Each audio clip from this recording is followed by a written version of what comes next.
Quando o sucesso online transborda, tá na hora de brilhar na rua. Olá, eu sou a Sara Oliveira e sejam muito bem-vindos ao No Corre, o podcast que te acompanha na corrida para organizar sua vida financeira, para realizar seus sonhos e para sair daquelas indesejáveis enrascadas. No episódio de hoje, como saber a hora certa de levar seu negócio para a rua? Afinal, não é porque você já faz um super sucesso no mundo virtual que não pode querer mais no mundo real, né? Mas quando fazer isso? E melhor, como fazer isso? Chama o carreto, porque no programa de hoje a gente vai te dar algumas respostas.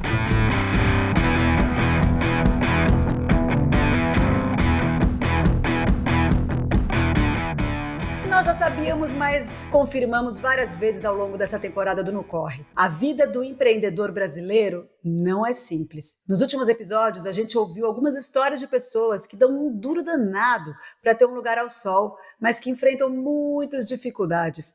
E se antes já era assim, com a pandemia, então, tudo ganhou mais uma camada de complexidade, né? Por exemplo, imagina aí o seguinte cenário: seu comércio é todo online. Seu Instagram faz maior sucesso, aí os pedidos não paravam de chegar, então você foi lá e investiu no equipamento mais possante, contratou um assistente e a coisa continuou crescendo. Muito bom, né? Só que agora você começa a se perguntar, preciso de um espaço maior, seja para abrir uma loja física, um ateliê ou até mesmo um depósito. Será que essa é a hora certa? E se sim, o que fazer? Como fazer? Essa é a história do Cláudio Marques, um empreendedor de 26 anos que vive no Complexo do Alemão, no Rio de Janeiro. Ele tem um projeto lindo, já faz boas vendas online e tem planos super ambiciosos para crescer ainda mais. Só que quando o Cláudio olha em volta, sobram algumas dúvidas. Cláudio, meu querido, tudo bem? Olá, tudo ótimo, e vocês? Tudo bem, eu acho tão bonito o nome da sua empresa, Curandé Cosméticos. Me explica o que significa curandé? Então, curandé foi inspirada na palavra curandeira. A avó do meu sócio, do Felipe, era uma curandeira muito conhecida na cidade de Japeri, na Baixada Fluminense, e uma forma de homenagear esse saber e a vivência dela foi pegar essa profissão, né, que é a profissão do curandeirismo, que hoje tem sido tão esquecida, mas que a gente resolveu valorizar, brincando aí com o sufixo dessa palavra, e com o prefixo, na verdade, dessa palavra, e utilizando o curandê para reverenciar todas as curandeiras da história do Brasil. Ô, Cláudio, as pessoas estão ouvindo a gente, não estão vendo a nossa imagem, né? Mas eu estou vendo você com esse turbante maravilhoso também, esse turbante lindo na cor mostarda. E eu estava lendo sobre você, vi que você é estudante de História da Arte. E eu queria saber de onde veio essa vontade de criar uma marca de cosméticos. Tem alguma coisa a ver com o que você estuda? Eu acho tudo arte, tá? Tudo é arte, né? Então, por isso, inclusive teu turbante, teus estudos, os cosméticos. Mas eu queria que você falasse um pouquinho sobre isso. A vontade de criar essa marca veio muito das conversas que eu tinha com o Felipe, com meu sócio, sobre as nossas vivências. A gente falava do quanto essa infância em contato com as ervas, com a natureza. Eu cresci com a minha mãe fazendo muito chá, xarope, garrafada. A minha avó já fazia sabão em casa, reutilizando óleo de cozinha. E a gente sentia falta dessas nossas vivências, né, do passado, estarem presentes na nossa vida atualmente. E aí, conversando sobre isso, a gente decidiu fazer um empreendimento que falasse um pouco disso, que tocasse nessa memória afetiva, né, da nossa infância, mas que também trouxesse esse conhecimento, essa sabedoria dos nossos mais velhos para dentro desse negócio. E a História da Arte, ela entra aí nessa brincadeira muito pelas referências estéticas que eu já estava acostumado a pesquisar na faculdade. Eu trabalhei no meu trabalho de conclusão de curso, né, no meu TCC, falando sobre a estética afrodiaspórica e toda essa herança, né, do olhar africano, do modo de ver, né, de África em relação ao mundo, dentro da formação da cultura brasileira. Então toda essa visualidade afrodiaspórica foi para dentro da Curandé, desde a nossa identidade visual até as fotos que a gente tira, né, os editoriais que a gente faz, está tudo ali presente em forma de história da arte também, mas misturado muito forte com essa nossa infância no meio das ervas e no meio do poder de cura. Acho lindo isso que a Curandé tem, essa ideologia por trás, o autocuidado, a sustentabilidade, né? Essa coisa dos ancestrais. Deixa eu aproveitar e fazer um parênteses, porque você falou de memória afetiva, e o olfato tem isso da memória afetiva. E eu trabalho com música e a memória afetiva bomba. E eu assisti o documentário do MC, da Amarelo, É Tudo Pra Ontem, e ele tem essa coisa de reverenciar os ancestrais. E eu acho isso muito maravilhoso. Eu lembrei porque tem a ver com o teu trabalho aqui, né? Da gente entender a ancestralidade, enfim. Bom, pelo que você falou, deve ser um sucesso no Instagram, né? Vou começar a seguir, por conta dessa coisa visual, dos posts, é isso, né? Tem esse cuidado, né? E surgiu para ser uma renda extra ou para ser a renda principal? Como é que foi?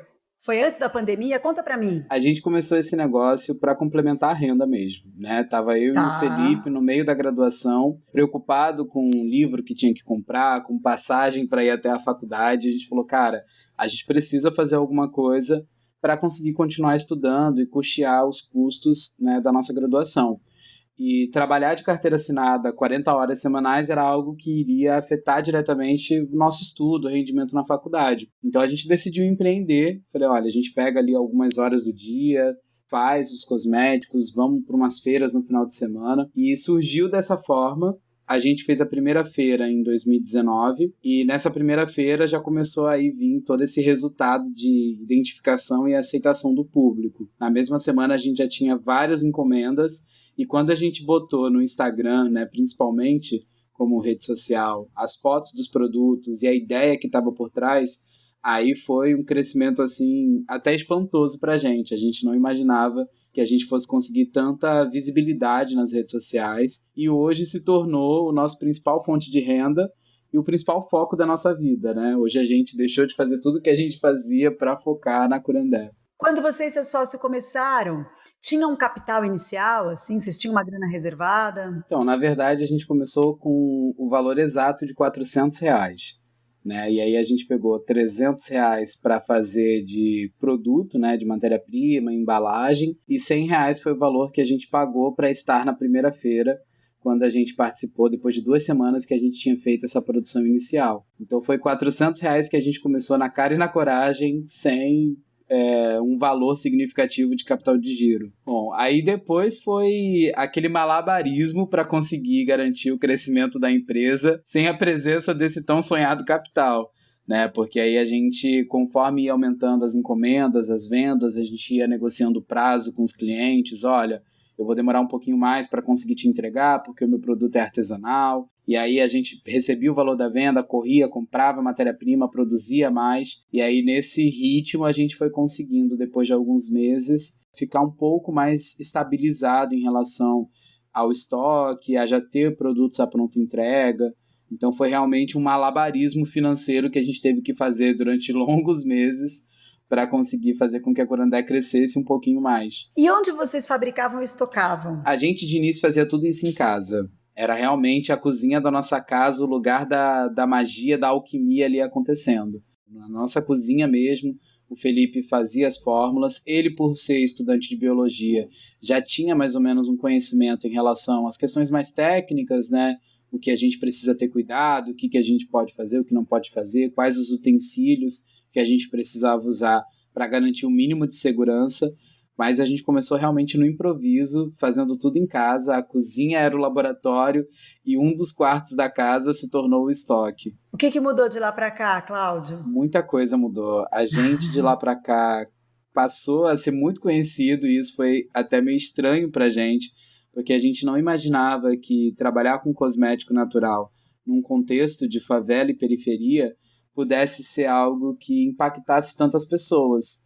Então a gente passou, principalmente nesse ano de 2020, a ser citado em veículos de imprensa, em revistas, jornais, dar entrevistas, e foi bem diferente assim pra gente. A nossa família começou a dizer que a gente estava ficando famoso e a gente ficou meio tipo, opa, peraí, eu ainda não tô famoso, quem tá famoso é a marca, sabe? Mas hoje a gente consegue ter um pouquinho mais de tranquilidade para tocar esse negócio, porque antes realmente a gente tinha aquela insegurança de toda semana tem que fazer uma feira, tem que fazer um evento para conseguir minimamente pagar as contas. E aí hoje já dá para pagar as contas e ainda sobra um pouquinho para fazer um mimo ali. Nossa, que bom ouvir isso. E teu público, teu consumidor é basicamente do Rio de Janeiro? Sim, a gente tem um público muito forte no Rio de Janeiro, né? Eu digo que 60% das nossas vendas e dos seguidores que a gente tem no Instagram são da cidade do Rio, mas desde o começo desse ano, de 2020, a gente começou também a vender para outros estados, a partir da nossa lojinha virtual.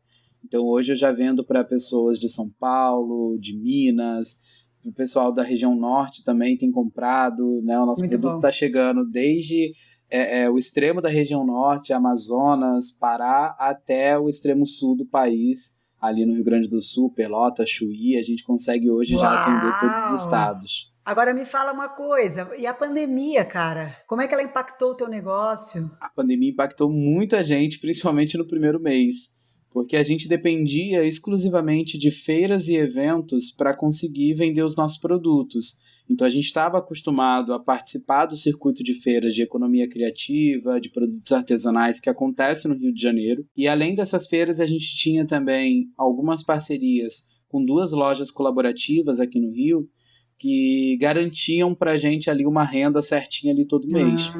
Essas lojas acabaram fechando? Tudo fechou. De uma semana para outra, né, no comecinho ali de março, a gente foi recebendo a notícia de que cada feira que a gente já estava organizado para participar não ia mais acontecer, de que as lojas iam fechar.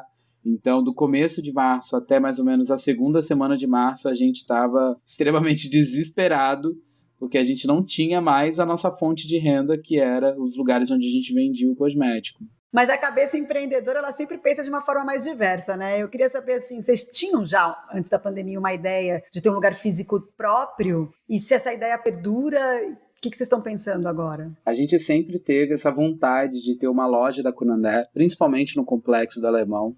E a nossa vontade é que essa loja fosse uma loja que não só vendesse os nossos produtos, mas que a gente conseguisse também levar para os clientes nessa loja um pouquinho desse momento de autocuidado, que a gente tivesse ali um spa day, um dia de skincare, né, uma série de eventos e situações que a gente conseguisse cuidar um pouco das pessoas que compram Curandé, principalmente na favela. Então, nosso sonho é ter uma loja física da Curandé no Complexo do Alemão, e tudo dando certo, né, espalhar essa loja aí para outros estados também. Vocês querem fazer isso para agora? A gente tem muita vontade de fazer isso agora, mas eu confesso que a gente está com bastante medo de fazer isso.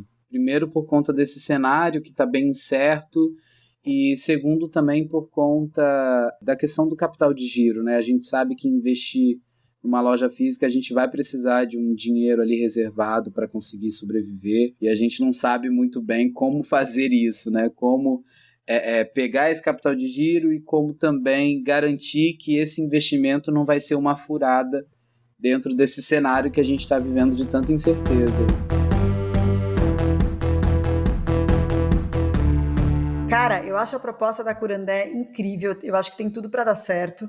E eu vou chamar agora a Helena, porque a Helena Casanovas, ela é uma empreendedora social, ela tem 37 anos, ela é de Curitiba e ela pode dar alguma luz aqui para você, né? Para você sair daqui desse podcast com ideias mais concretas, eu diria, né? Com soluções mais concretas. Oi, Helena, chega junto. Tudo bem? Estava ouvindo nosso papo aqui? Oi, tudo jóia.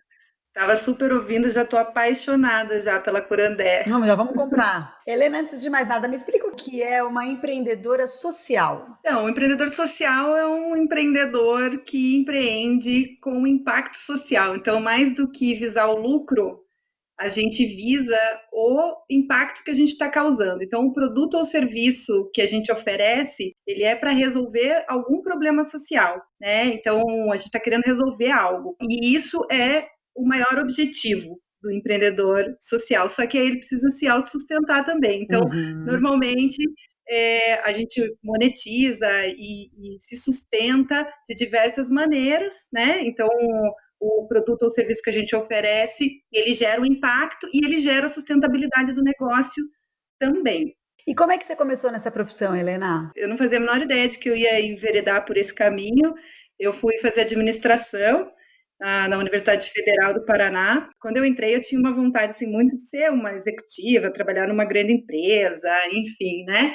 E aí eu entrei na empresa Júnior, que a empresa Júnior é um movimento estudantil, né, de universitários que se juntam ali numa empresa para oferecer para a sociedade o que eles estão aprendendo na universidade. E aí, como eu era da área de administração, a empresa Júnior oferecia muitos serviços de gestão e auxílio a empreendedores, né, a pequenos empreendedores. Então, me abriu uma porta gigantesca de ver que os empreendedores, os pequenos, os nano-empreendedores, eles movem muito a economia, eles geram muito emprego, mais emprego do que as grandes empresas, e são os que quebram mais, né? E aí isso me mexeu comigo, no sentido de mexer mesmo com o meu propósito de vida, né? Assim, o que eu queria de fato fazer com o conhecimento que eu tinha, e eu estava sendo muito provocada ali também, dentro da própria empresa Júnior, né? Assim, o que você está fazendo para retornar para a sociedade a oportunidade que você tem de estar numa universidade pública, né? E aí, como é que você vai retribuir sabendo de tudo isso? A gente tem que ter sempre esse pensamento, né, de como a gente pode ser um cidadão mais útil para a sociedade, na nossa área, cada um na sua.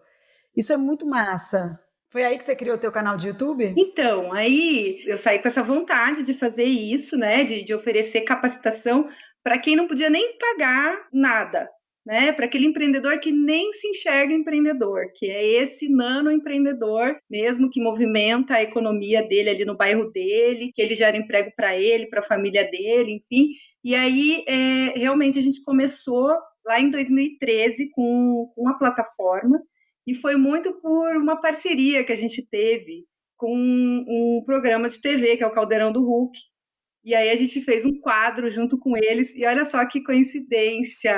Foi lá no Complexo do Alemão, o primeiro quadro do Mandando Bem. A gente fez um apoio para o René Silva, lá. Ah, o Renê! Ai, conheço o René, maravilhoso, do Voz das Isso que eu ia Comunidades. falar.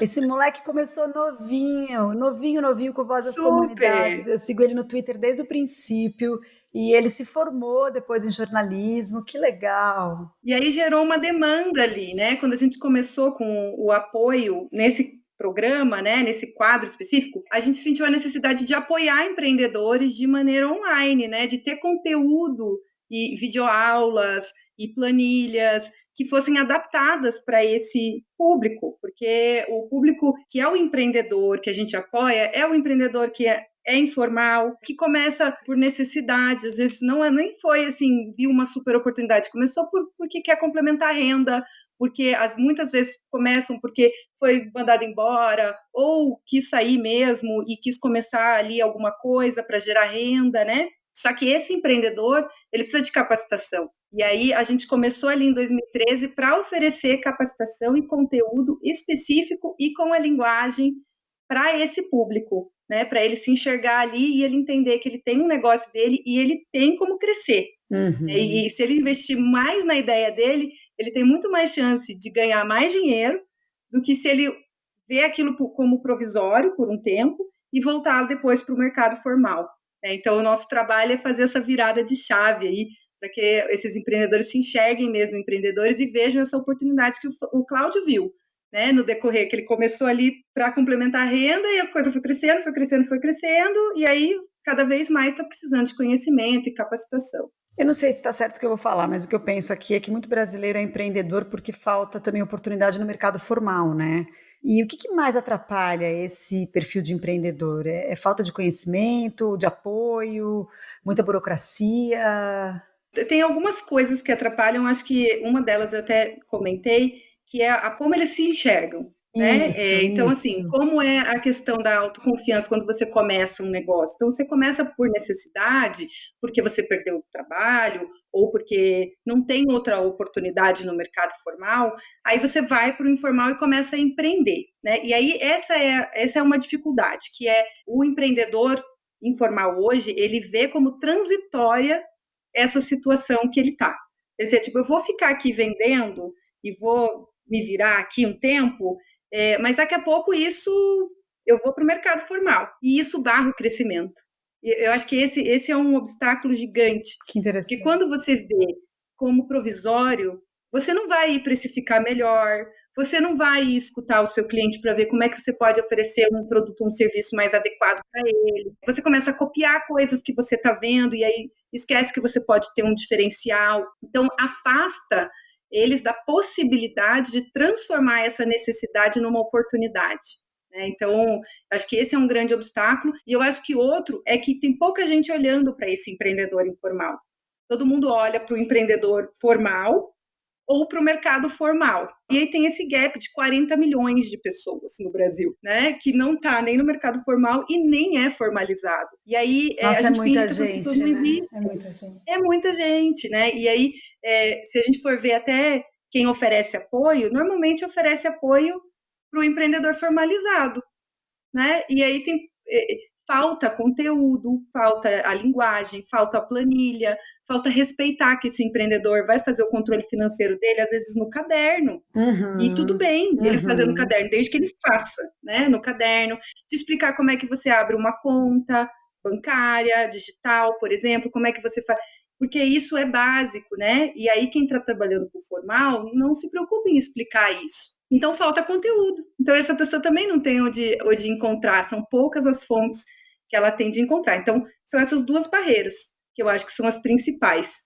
Pouca gente olhando para eles e oferecendo suporte e a própria maneira como eles se enxergam e enxergam esse trabalho que eles estão desenvolvendo ali. Eu queria que você pensasse especificamente na Curandé Cosméticos, que é esse negócio do Cláudio, tá? Queria que você falasse para ele a hora certa dessa transição. Existe uma hora certa? Alguma dica especial, né, significativa para ele ter esse negócio offline? Então vamos lá, Cláudio. A gente normalmente não incentiva a abertura de um espaço físico sem ter a certeza do retorno do negócio. Então, eu sei que isso você já tem, né? Você já vende, você já tem um giro super grande. O que eu acho na sua situação é entender como é que a loja física pode agregar para o teu trabalho online, no sentido de facilitar e, de repente, reduzir custo. Então, eu posso estocar mais aqui,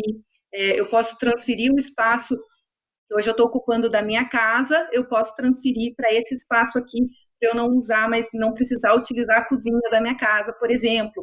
E, além disso, eu ainda posso ter a venda e o fluxo que um ponto fixo pode trazer para você, né? Então, eu acho que dentro da situação de vocês, o ponto físico, ele tem que reduzir custo para vocês na operação online.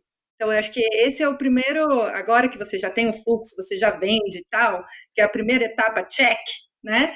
Eu acho que tem essa segunda agora, que é de realmente ver o que eles podem contribuir, o que o espaço físico pode contribuir para você em redução de custo, e fazer essa lista mesmo para ver se compensa o valor que você vai investir nesse espaço de aluguel, luz, enfim, que hoje, né, hoje você já, mesmo no online, você também tem esse custo, né? Você tem esse custo de luz que você usa para produção, você tem o espaço que você ocupa da sua casa, que você deixa de usar para você, mas deixa ali aquele espaço reservado para produção. Então, é uma parte do aluguel que você tá reservando ali para fazer essa produção, né?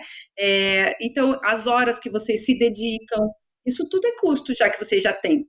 Então, o que um espaço físico pode ajudar vocês a reduzir nesse sentido, né? Eu poderia, então, investir num espaço físico que ofereça para mim muito mais essa dinâmica de integrar, né, o meu estoque e o operacional da marca, e de repente fazer nesse espaço físico uma divisão de uma lojinha menor, do que investir numa loja grande e continuar tendo essa operação dentro de casa, né? Seria mais jogo fazer isso. Exato, eu acho que esse seria mais jogo, né? E aí, pensando nesse espaço, né, que você vai deixar reservado para o ponto fixo mesmo, para você fazer uma loja ali offline, aí você tem que pensar num lugar que tenha bom fluxo de pessoas, porque senão como é que as pessoas vão saber que a sua loja existe, né? Você precisa estar num ponto muito bom e fazer essa escolha de uma maneira muito acertada. Eu acho o seguinte, quem está ouvindo a gente agora, óbvio, né? Estamos aqui no meio de uma pandemia, e eu digo no meio porque não temos a vacina ainda, não tem essa história de terceira, segunda, primeira onda, a gente está na mesma onda, né? É super complicado, mas é muito importante essas dicas, Cláudio, porque para o futuro a gente tem que pensar assim, pensar grande, pensar lá na frente que a gente vai ter essa vacina, se as deusas quiserem, vai dar tudo certo, né? A gente vai ter a vacina e você vai poder continuar com a Curandé. Por enquanto, a lojinha virtual bombando, tá mara. Né? Agora, de verdade. Agora, pegar essas dicas com uma pessoa que entende tanto como a Helena, né? Trocar ideia com o seu sócio, fazer as reuniões, né? E pensar onde que a gente vai poder fazer quando essa loucura acabar, né? O Complexo do Alemão, como você disse, é o teu intuito. Então, eu acho que vai ao encontro do que a Helena falou. Tem fluxo bom? Eu imagino que quando a pandemia acabar, vai ter um fluxo maravilhoso no complexo, né? De verdade. Eu espero que tenha. Queria saber, Cláudio, se você já chegou a pensar nisso, né? Num ponto adequado, porque assim, o comércio ali é fervilhante. Tem muito comércio ali, né? No Alemão. Né? Enfim, é muito potente mesmo os negócios que tem ali. E tem uma coisa que eu acho que é super interessante do seu negócio, que é isso que eu queria perguntar para você, se você vê isso lá, porque em outras favelas, em outras comunidades, territórios populares, como queiram chamar, existe um olhar de que, assim, aquilo que tem segmentação, aquilo que tem um ambiente todo tematizado, isso é uma coisa para o centro, isso não é uma coisa para a periferia, né? E a gente vê o contrário, a gente vê muito sucesso acontecendo mesmo de gente que abriu um restaurante mexicano, que abriu um restaurante temático, que tem uma loja e tem um salão todo gourmetizado, né? E que isso faz toda a diferença. Eu queria saber se você já pensou, porque isso é algo importante para pensar num ponto físico, que além do ponto mesmo, é a ambientação dele, né? Aí eu queria que você me contasse um pouquinho como é que você vê isso acontecendo lá no Alemão. Você vê que tem essa potência e vê isso acontecendo? Com certeza, Helena. Eu falo isso sempre com o Felipe, né? A gente, quando fala de acessibilidade, né, e aí eu falo muita de acessibilidade no cosmético natural, eu falo também de uma linguagem para conseguir comunicar isso para as pessoas. É claro que se eu chegar, né, e montar uma loja, assim, falando, sei lá, com uma língua que as pessoas não vão entender, acho que talvez elas não topem comprar cosmético natural no Complexo do Alemão. Mas, por exemplo, a gente conhece alguns empreendedores amigos nossos, né, que tem essa pegada de um negócio de segmento, diversificado e tal, e que dão muito certo. A gente já tem no Complexo do Alemão a cervejaria do Complexo do Alemão, uma cervejaria artesanal, que hoje, além de estar no complexo, está também em vários shopping centers daqui do Rio de Janeiro. E como você falou, tem restaurante mexicano, a gente tem japonês, a gente pede direto de um japonês perto lá de casa, sabe? Então eu como sushi do Complexo do Alemão, sabe? Eu acho que hoje a gente está conseguindo para dentro das favelas trazer essa noção de que, independente da configuração social ali da onde a gente mora, né, e de toda a violência que a gente sofre e dos preconceitos também, ainda assim nós somos pessoas que temos vaidade, que a gente gosta de consumir e que a gente consome muito, né? As principais ruas, assim, como você falou, fervilha o comércio, sabe? Nesse período de pandemia tem sido muito menos, né? Porque a gente também tem feito esse trabalho, até como morador mesmo, de conversar com os vizinhos e falar, olha, fica em casa, evita.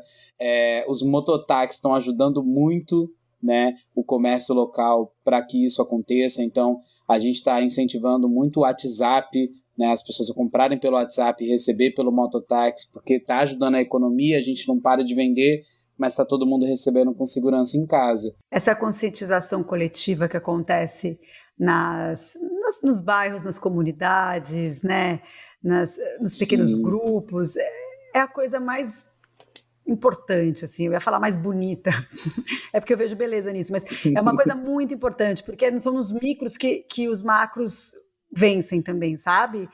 E é isso, né? Porque começa do interno e vai indo para o externo, né? Eu acho que quanto mais consciência as próprias pessoas que estão lá dentro das periferias entenderem dessa importância desse comércio, melhor vai ser, porque é isso, um mexicano dá certo lá.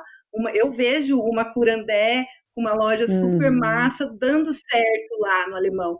E isso é uma coisa que precisa também mudar na cabeça dos próprios empreendedores que estão pensando em abrir negócios, né? Você quer abrir um negócio físico, você não precisa abrir só uma porta e bota um negócio lá e vamos vender. Você pode pensar um diferencial porque o dinheiro vai circular e se aquele morador quer um atendimento super bacana, quer um lugar diferente, ele vai sair dali e vai consumir em outro bairro.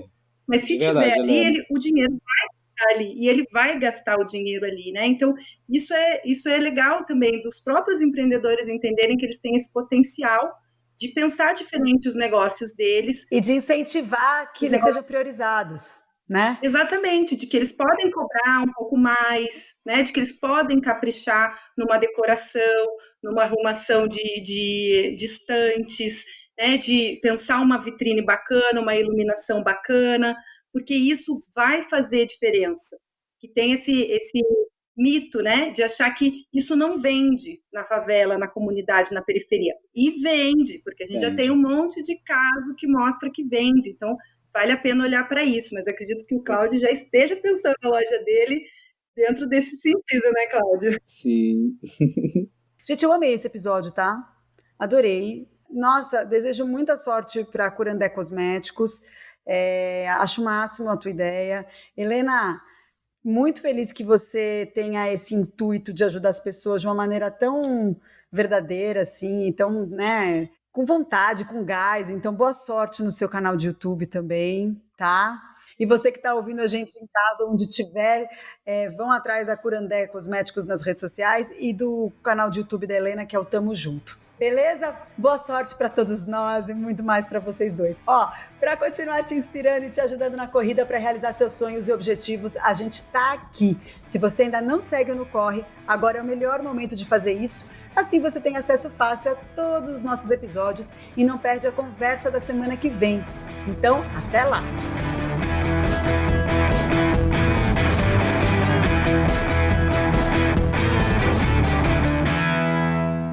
Todo mundo sabe, vida de empreendedor não é fácil, mas o Santander está aqui para te ajudar. Olha só, se a sua empresa já está no jogo, mas quer ampliar seu campo de ação, no Santander você encontra soluções que podem apoiar no desenvolvimento do seu negócio.